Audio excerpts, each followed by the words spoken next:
आम्ही सकाळपासून पावसाने जोर धरलेला आहे आणि सकाळपासून पाऊस जो आहे हा वाढत चाललेला आहे. आता एव्हरसेन सिटी हा एरिया आहे, आपण बघू शकता. आणि कमरेपेक्षा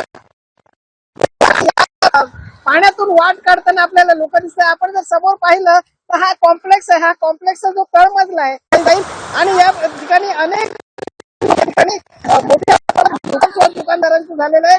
काय सांग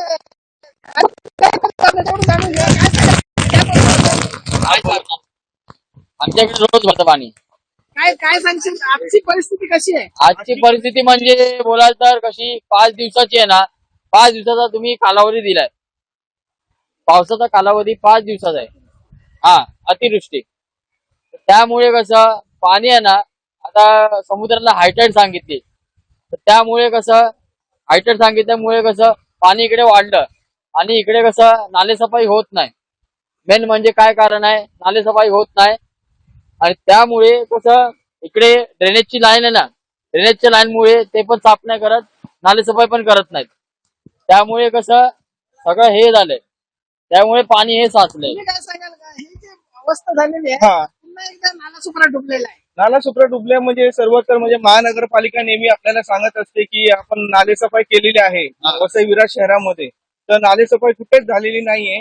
इकडे कोणी आपलं शासकीय किंवा कोणी दिसत नाहीये, प्रशासनाचा कोणताही अधिकारी दिसत नाही. लोक इथून जात आहेत, कामाची कसर करतायत. सरकारने निदान तरी सुट्टी जाहीर करावी आणि प्रशासनाने काहीतरी उपाययोजना करावी. जे लोक कष्ट करतायत, कामाला जाण्यासाठी संघर्ष करतायत, त्यांना जाण्यासाठी काहीतरी मार्ग किंवा काहीतरी साधन उपलब्ध करून द्यावं.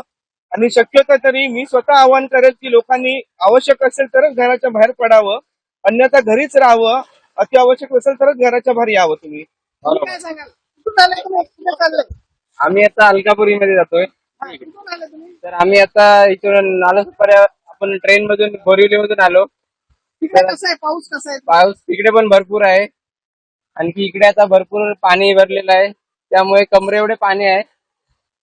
या ठिकाणी कमरेभर पाणी आहे. आपण पाहू शकता, ही दयनीय अवस्था झालेली आहे. आणि हा जर पावसाचा जोर कायम वाढत राहिला तर हा संपूर्ण परिसर जो आहे जलमय होईल. आणि खरं तर या ठिकाणी वसई विरार महानगरपालिकेने ज्या जे नालासोपाऱ्याचं जे स्टेशन आहे, या स्टेशनच्या बाजूला या ठिकाणी खरं तर लोकांना वाहून नेण्यासाठी व्यवस्था करायला हवी होती.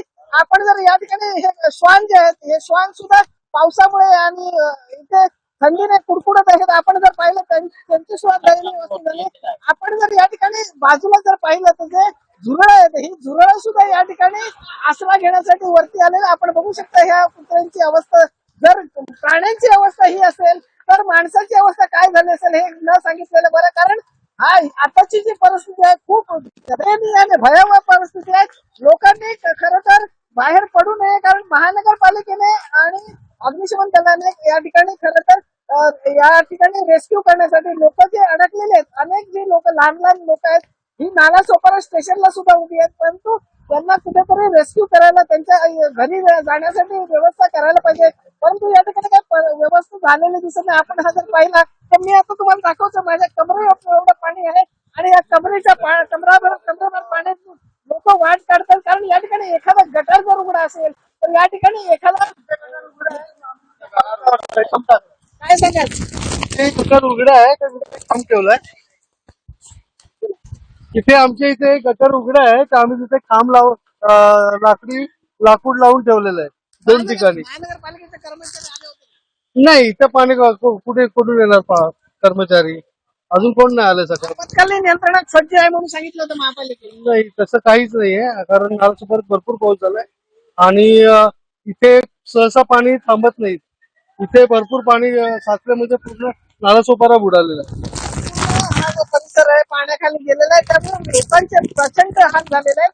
आणि महानगरपालिकेने त्यांना रेस्क्यू करण्यासाठी मोठ्या वाहनांची या ठिकाणी सुविधा करावी अशी मागणी सुद्धा होत आहे.